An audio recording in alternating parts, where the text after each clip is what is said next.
ಬೆಂಗಳೂರಿನ ಭೂಗಳ್ಳ ಕಡಪ ರಾಜಶೇಖರ ರೆಡ್ಡಿಯ ಧರ್ಮದ ಗುಟ್ಟು ರಟ್ಟು. Kadapa Rajasekhara Reddy son of Hussain Reddy. ಸತ್ಯ ಏನು? ಇಲ್ಲಿದೆ ನೋಡಿ ಸ್ಫೋಟಕ ಸತ್ಯ. ಹೌದು, ಕಡಪ ಕಲ್ಲಿನ ವ್ಯಾಪಾರಿ ರಾಜಶೇಖರ ರೆಡ್ಡಿ ಅಲಿಯಾಸ್ SRS ರಾಜಶೇಖರ ರೆಡ್ಡಿಯ ನಿಜವಾದ ಧರ್ಮ ಯಾವುದು ಎನ್ನುವ ಸ್ಫೋಟಕ ಸತ್ಯವನ್ನು ತಮ್ಮ ಮುಂದೆ ಇಡುತ್ತಿದ್ದೇವೆ. ದಯವಿಟ್ಟು ಗಮನಿಸಿ. ಕಡಪ ಕಲ್ಲಿನ ವ್ಯಾಪಾರಿ ರಾಜಶೇಖರ ರೆಡ್ಡಿ ಸದ್ಯ ರಾಜಧಾನಿ ಬೆಂಗಳೂರಿನಲ್ಲಿ ತಾನೊಬ್ಬ ಬಲಿಷ್ಠ ರೆಡ್ಡಿ ಜನಾಂಗಕ್ಕೆ ಸೇರಿದವನು ಎಂದುಕೊಂಡು ರೆಡ್ಡಿ ಜನಾಂಗದ ರಾಜಕೀಯ ಮುಖಂಡರ ಹಿಂದೆ ಮುಂದೆ ಓಡಾಡಿಕೊಂಡಿದ್ದಾರೆ. ಜೊತೆಗೆ ಸ್ಥಳೀಯ ಕಸವನಹಳ್ಳಿಯ ದಲಿತರ ಜಮೀನು ಹಾಗೂ ಸರ್ಕಾರದ ಬಂಡಿದಾರಿಯನ್ನು ಕಬಳಿಸಿಕೊಂಡು ಅನಧಿಕೃತವಾಗಿ ಅಪಾರ್ಟ್ಮೆಂಟ್ಗಳನ್ನು ನಿರ್ಮಾಣ ಮಾಡಿಕೊಂಡಿದ್ದಾರೆ. ಒಟ್ಟಾರೆಯಾಗಿ ಸ್ಥಳೀಯವಾಗಿ ಭೂಗಳ್ಳ ಎನ್ನುವ ಪಟ್ಟವನ್ನು ಗಿಟ್ಟಿಸಿಕೊಂಡಿರುವುದಂತೂ ಸತ್ಯ. ಕಳೆದ 25 ವರ್ಷಗಳ ಹಿಂದೆ ಸದ್ದಿಲ್ಲದೆ ಆಂಧ್ರ ಪ್ರದೇಶದಿಂದ ಬೆಂಗಳೂರಿಗೆ ಬಂದು ಸರ್ಜಾಪುರ ರಸ್ತೆಯಲ್ಲಿ ಕಡಪ ಕಲ್ಲಿನ ವ್ಯಾಪಾರ ಆರಂಭಿಸಿದ ರಾಜಶೇಖರ ರೆಡ್ಡಿ ಸ್ಥಳೀಯ ರೆಡ್ಡಿ ಜನಾಂಗದವರನ್ನು ಯಾಮಾರಿಸಿ ಬೆಳೆಯುತ್ತಿರುವುದು ಖಚಿತವಾಗಿದೆ. ಅದರಲ್ಲೂ ಕಡಪ ಕಲ್ಲಿನ ವ್ಯಾಪಾರಿ ರಾಜಶೇಖರ ರೆಡ್ಡಿ ತನ್ನ ಜನಾಂಗವನ್ನೇ ಮರೆಮಾಚಿರುವುದು ಬೆಳಕಿಗೆ ಬಂದಿದೆ. ಅದಕ್ಕೆ ಒಂದಿಷ್ಟು ಸಾಕ್ಷಿಗಳು ನಮಗೆ ದೊರಕಿವೆ. ಅವುಗಳನ್ನು ತಮ್ಮ ಮುಂದೆ ಇಡುತ್ತಿದ್ದೇವೆ. ದಯವಿಟ್ಟು ಗಮನಿಸಿ.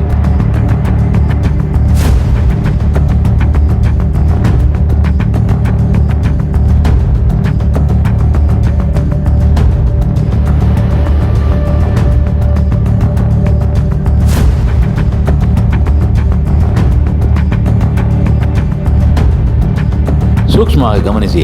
ಇಲ್ಲಿರುವ ಆಧಾರ್ ಕಾರ್ಡ್ನಲ್ಲಿ ರಾಜಶೇಖರ ರೆಡ್ಡಿಯವರ ತಂದೆಯವರ ಹೆಸರು S. ಹುಸೇನ್ ರೆಡ್ಡಿ ಅಂತ ಇದೆ.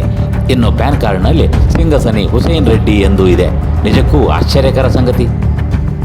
ನಮ್ಮ ಬೆಂಗಳೂರಿನಲ್ಲಿ ಮಾತ್ರವಲ್ಲ, ನಮ್ಮ ರಾಜ್ಯದಲ್ಲಿ ಆಗಲಿ ಹಾಗೂ ದೇಶದ ಯಾವುದೇ ಮೂಲೆಯಲ್ಲಿಯೇ ಆಗಲಿಯೂ ರೆಡ್ಡಿ ಜನಾಂಗದವರಲ್ಲಿ ಹುಸೇನ್ ರೆಡ್ಡಿ ಎನ್ನುವ ಹೆಸರು ಇರುವ ದಾಖಲೆ ಕಂಡು ಬಂದಿಲ್ಲ. ಈ ಬಗ್ಗೆ ನಾವು ಕೂಡ ರೆಡ್ಡಿ ಜನಾಂಗದ ರಾಜ್ಯ ಮುಖಂಡರಲ್ಲಿ ಒಮ್ಮೆ ವಿಚಾರಿಸಿದೆವು. ಆಗ ಒಂದಿಷ್ಟು ಸತ್ಯ ಸಂಗತಿ ಬೆಳಕಿಗೆ ಬಂತು. ಬಹುಶಃ ರಾಜಶೇಖರ ರೆಡ್ಡಿ ತಂದೆ ಮೂಲತಃ ಒಬ್ಬ ಮುಸ್ಲಿಂ ಧರ್ಮದವರು ಇರಬಹುದು. ಅದರಿಂದಾಗಿಯೇ ಸನ್ ಆಫ್ ಹುಸೇನ್ ರೆಡ್ಡಿ ಎಂದು ದಾಖಲೆಗಳಲ್ಲಿ ನಮೂದಾಗಿದೆ ಎನ್ನುವ ವಿಚಾರ ಬೆಳಕಿಗೆ ಬಂದಿದೆ. ಮತ್ತೊಂದು ಸಂಗತಿ ಅಂದರೆ, ನಮ್ಮ ಭಾರತ ದೇಶದ್ದು ಪುರುಷ ಪ್ರಧಾನ ರಾಷ್ಟ್ರವಾಗಿದೆ. ತಂದೆಯ ಜಾತಿ ಧರ್ಮವೇ ಮಕ್ಕಳಿಗೆ ನಮೂದಾಗುತ್ತದೆ, ನಮೂದಾಗಬೇಕು. ಆದರೆ ರಾಜಶೇಖರ ರೆಡ್ಡಿ ದಾಖಲೆಯಲ್ಲಿ ಧರ್ಮ ಹಿಂದೂ ಆಗಿದೆ. ಇದು ಹೇಗೆ ಸಾಧ್ಯ? ಉದ್ದೇಶಪೂರ್ವಕವಾಗಿ ಮಾಡಲಾಗಿದೆಯೇ ಅಥವಾ ರಾಜಶೇಖರ ರೆಡ್ಡಿ ತಮ್ಮ ತಂದೆ ಮುಸ್ಲಿಂ ಧರ್ಮದಿಂದ ಹಿಂದೂ ಧರ್ಮಕ್ಕೆ ಮತಾಂತರ ಆಗಿದ್ದಾರೆಯೇ ಎನ್ನುವ ಸಂಗತಿ ಇನ್ನೂ ಬೆಳಕಿಗೆ ಬರಬೇಕಿದೆ. ಒಟ್ಟಾರೆಯಾಗಿ ಭೂಗಳ್ಳ ರಾಜಶೇಖರ ರೆಡ್ಡಿ ಕಸವನಹಳ್ಳಿ ಜನತೆಯನ್ನು ಮಾತ್ರವಲ್ಲದೆ ರಾಜಧಾನಿ ಬೆಂಗಳೂರಿನ ರೆಡ್ಡಿ ಜನಾಂಗದವರನ್ನು ಸಂಪೂರ್ಣವಾಗಿ ಯಾಮಾರಿಸಿರುವುದು ಸತ್ಯ ಎನ್ನುವಂಥ ಮಾತು ಕೇಳಿ ಬರುತ್ತಿದೆ. ಇಂತಹ ರಾಜಶೇಖರ ರೆಡ್ಡಿ ಬಗ್ಗೆ ಬೆಂಗಳೂರಿನ ರೆಡ್ಡಿ ಜನಾಂಗದ ಮುಖಂಡರು ವಿಚಾರಿಸಬೇಕಿದೆ. ಜಾತಿ ಧರ್ಮವನ್ನು ದುರುಪಯೋಗಪಡಿಸಿಕೊಂಡಿರುವ ಬಗ್ಗೆ ಅನುಮಾನ ಇರುವ ಹಿನ್ನೆಲೆಯಲ್ಲಿ ಸೂಕ್ತ ಕ್ರಮವನ್ನು ಕೈಗೊಳ್ಳಬೇಕಿದೆ. ಜೊತೆಗೆ ಸಂಬಂಧಪಟ್ಟಂತಹ ಸರ್ಕಾರದ ದಾಖಲೆಯಲ್ಲಿಯೂ ಸಹ ಸೂಕ್ತ ತನಿಖೆ ನಡೆಸಬೇಕಿದೆ. ಆಗ ಮತ್ತಷ್ಟು ಗೋಲ್ಮಾಲ್ ಆಗಿರುವ ಬಗ್ಗೆ ವರದಿಗಳು ಬೆಳಕಿಗೆ ಬರುವ ಸಾಧ್ಯತೆ ಇದೆ. ಈಗಾಗಲೇ ಅನೇಕ ಕಡೆಗಳಲ್ಲಿ ಅನಧಿಕೃತ ಲೇಔಟ್ಗಳನ್ನು ಹಾಗೂ ದಲಿತರ ಜಮೀನುಗಳನ್ನು ಕಬಳಿಸಿರುವುದು ತಿಳಿದು ಬಂದಿದೆ.